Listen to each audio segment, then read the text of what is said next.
Shri Gurubhyo Namaha Hari Om. Om Sahanavatu Sahanau Bhunaktu Sahaviryaṃ Karavāvahi Tejasvinavdhitamastu ma Vishavahi. Om Shanti Shanti Shanti. So yesterday we saw Vastvantre Vedyamane Sarvastu Shunyata Tameva Manasadhyatva. So when you see the objects, see that very object which you are perceiving as a non-existent, then behind that you will understand. When you meditate that, then you will understand the bhairava state. That is a śatrau upaya. The next upaya, kinchidnyaihi, where he said the people with limited knowledge, they accept the purity, etc. Whatever purity they accept, for us it is impurity still. Because the purity of the body is not the point. The purity of the mind is the point. We explained it with a pot example. Okay. So this state being different from differentiating both the purity and impurity, not being mindful of purity and impurity, all these ideas. When you stay that without any choice, without any options, then you stay in that optionless, choiceless self. Okay. Now this I said as śatrau upaya, but when you start thinking about this, it is more of anupaya than śatrau upaya. There is no upaya. The Guru teaches, go see these idiots, they think this is purity and that is impurity. Go beyond that. That is what is the real state. Okay. So na shuchihi ashuchihi. There is no purity or there is no impurity. That is what is the truth. Therefore, be that. That is what he teaches. Then again, in the next, seeing everywhere is bhairava, meaning in yourself as the I, and in others as the existence. Okay, seeing this, because there is nothing other than that. Understanding this, be established in that non-dual state. This is anupaya. We said this. This is anupaya. Okay, suddenly he is not bringing one anupaya and going to śatrau upaya and śambhava upaya. That is how normally the other people interpret it. No, it is not so. At the end, he is bringing more of anupayas. We had ānavapaya, we had śatrau upaya, we had seen enough śambhava upayas. Now he is bringing all the anupayas.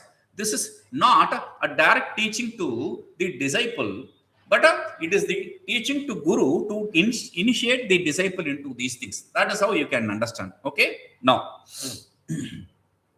samaḥ śatrau ca mitre ca samo mānāvamānayoḥ brahmaṇaḥ paripūrṇatvāditi jñātvā sukhī bhavet. Samaḥ śatrau ca mitre ca samo mānāvamānayoḥ brahmaṇaḥ paripūrṇatvāditi jñātvā sukhī bhavet. Okay. With the enemies and the friends having equanimity, with respect and disrespect having equanimity, because the absolute self is absolute. Therefore, seeing this, knowing this, be established in that happiness. Okay, what does he say? Samaḥ śatrau ca mitre ca, having equanimity in both the friends and enemies. What does that mean? Having equanimity means, it does not mean that you have to see the enemy as a friend or friend as an enemy. That is not what is said here. Okay, seeing equanimity means you don't interact with, you don't react to their activities. A friend does something, don't react to it. The enemy does something, don't react to it. Be established in that undisturbed state. Be established in that undisturbed state. So, samo śatrau ca mitre ca, that is what is said. Having equanimity means focusing on that undisturbed state. Enna venum? Class la irken. Samo śatrau ca mitre ca. So, being established in that equanimity state. Okay. Samo mānāvamānayoḥ. Samo mānāvamānayoḥ. Respect and disrespect. Okay. So, somebody garlands you, respects, sammana. and somebody disrespects you, okay, doesn't give you a seat. Now, don't get happy or disturbed in both these instances. Meaning, in the extremities, don't be attached to those activities.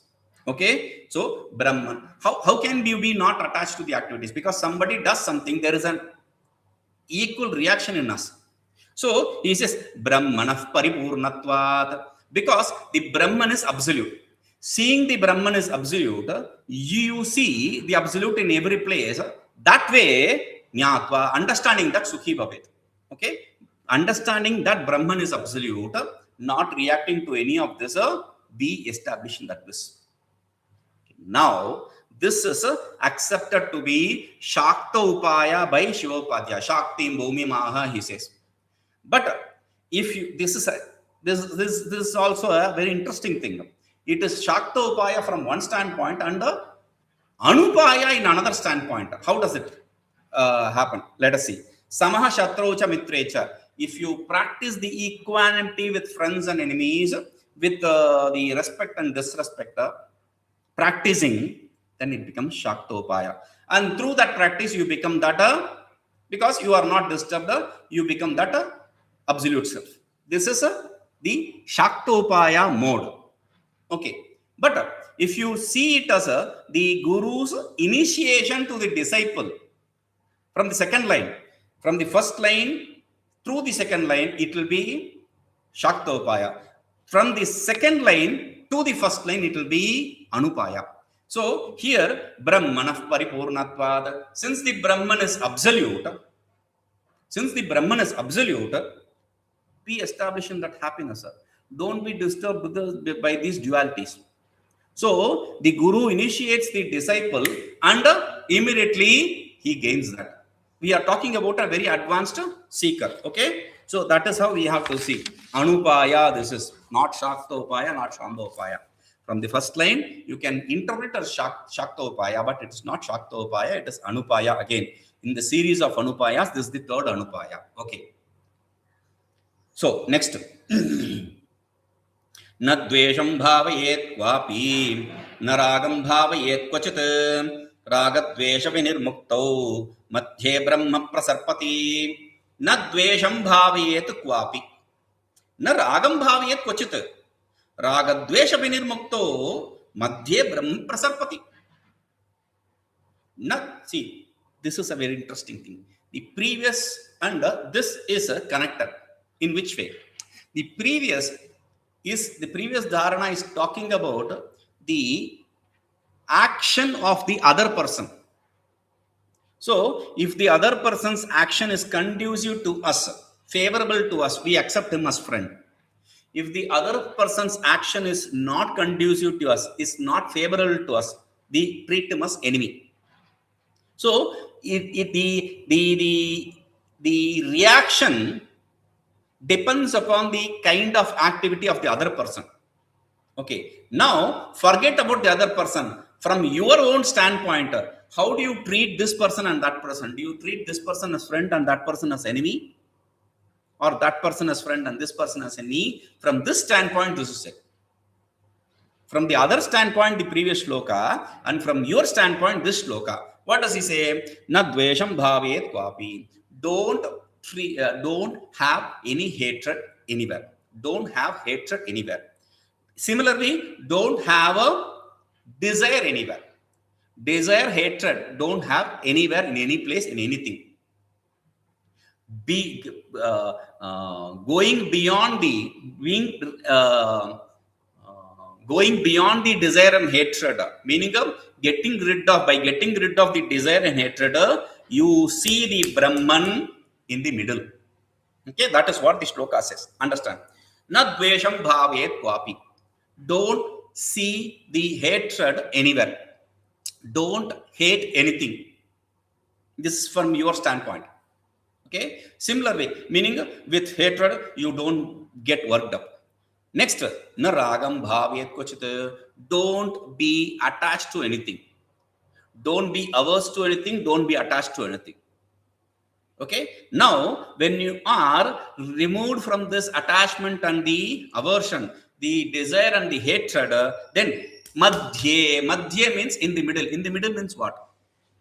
In the middle means what? See, we are normally associated with the extremities. We either say like or dislike. We either say good or bad. We only stick to one option. He says, don't go to these extremities. Don't get stuck to the options, the end. Just stay put in the center. Because for both, center means for both good and bad, or the likes and dislikes, you have to have some substratum. That madhye, that is the substratum we are talking about. Madhye means in the middle, without being attached to the likes and dislikes, etc. So that Brahma shines. In the middle, as the substratum, the Brahman shines.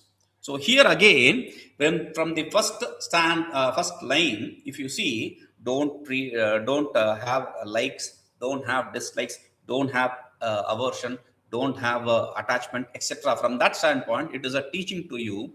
When you practice this, then you will gain. When you get rid of this desire and hatred, you will get the bliss of the self. That is how you have to see. That is a śatrau.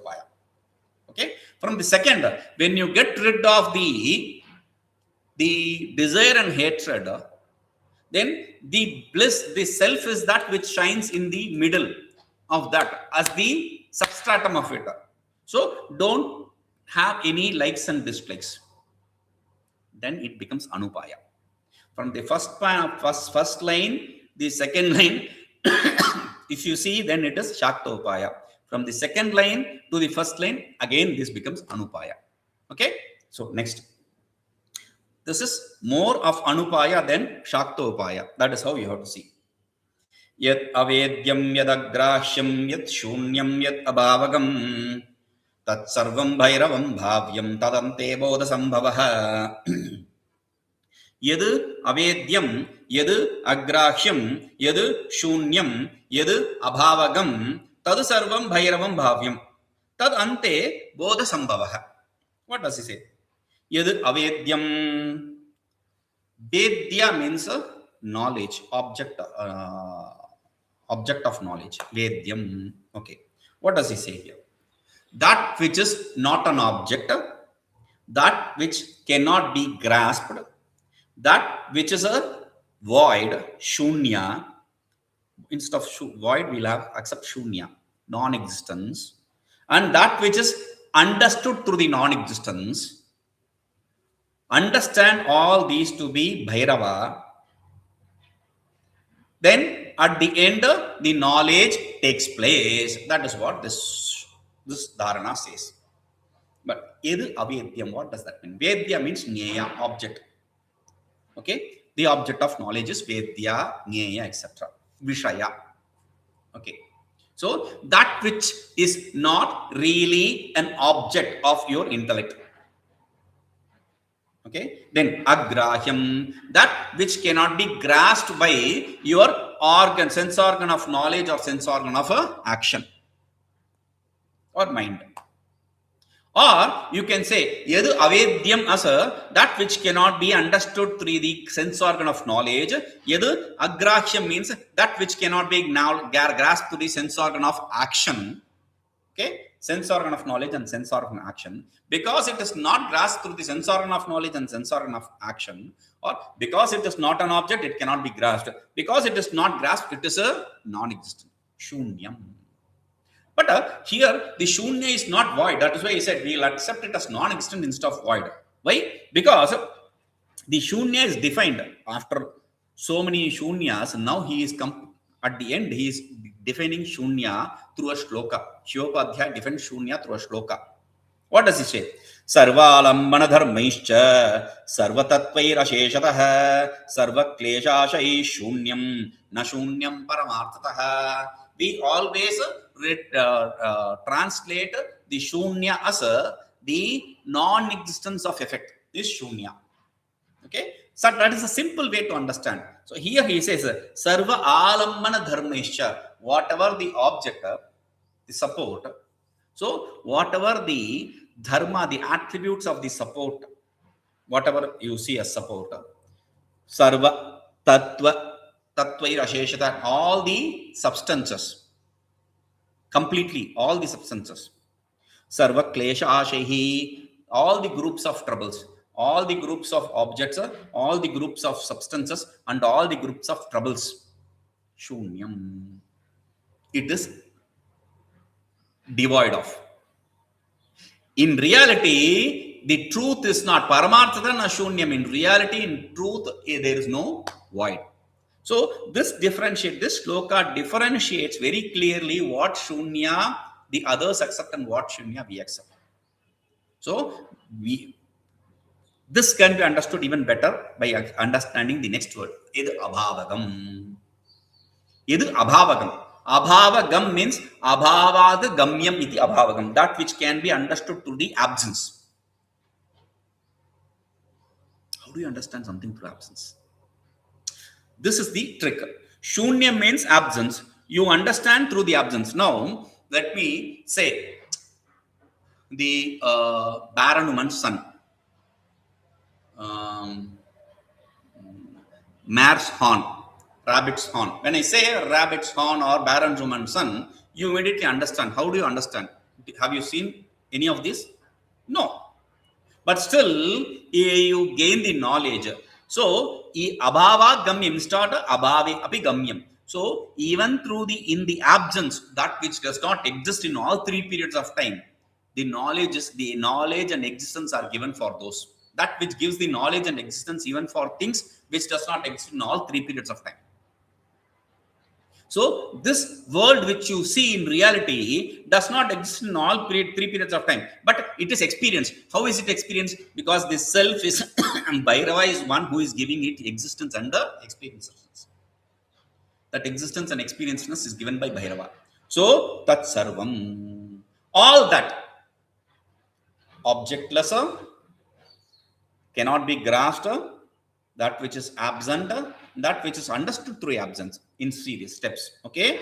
Tatsarvaṃ bhairavaṃ bhavyam. All these should be seen as bhavyam means bhavaniyam. You have to visualize, you have to see this as a bhairava.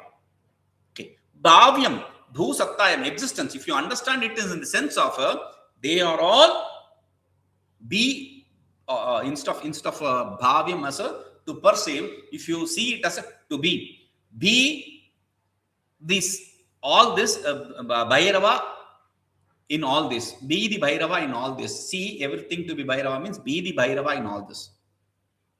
When you become that bhairava existing in all this, then tadante, at the end of means at the end of this knowledge, bodhasaṃbhavaḥ, the knowledge takes place which liberates you. Okay. Now, here, if you understand yadvedyaṃ, etc., that which is not grasped, that which not, you can bring in the Vedic statements. I don't want to bring in any Vedic statement. Okay. So, even here, with the previous shloka, he is bringing the Gita statement. Though there is a commentary on Gita by Abhinavagupta, we are not interested in all that. We will just stick to this. Okay. Now, here, yadvedyaṃ, yadgrāhyaṃ, yacchūnyaṃ, all these people take it as śatrau. Because there is nothing gross or subtle for your mind to meditate on. So this is śatrau. Logically, this is śatrau. But this is all that bhairavaṃ bhavyam, be but the bhairava in all this. When that is what is the teaching, then it becomes anupaya again. The Guru tells all these is you, the Bhairava. Because the objects don't have any existence. It cannot be grasped. It is non-existent. And it is that which is understood through non-existence. The substratum for that non-existence. So, understand this. The Guru teaches that it becomes anupaya. Again, in the series of anupayas, this is another anupaya. Tadante bodhasaṃbhavaḥ, at the end means not long after. The moment you understand, at that point, the knowledge takes place. That is what is said here. Okay? We will see this. Om purnamadah purnamidam purnat purnamudachyate purnasya purnamadaya purnameva vashishyate. Om shanti shanti shanti.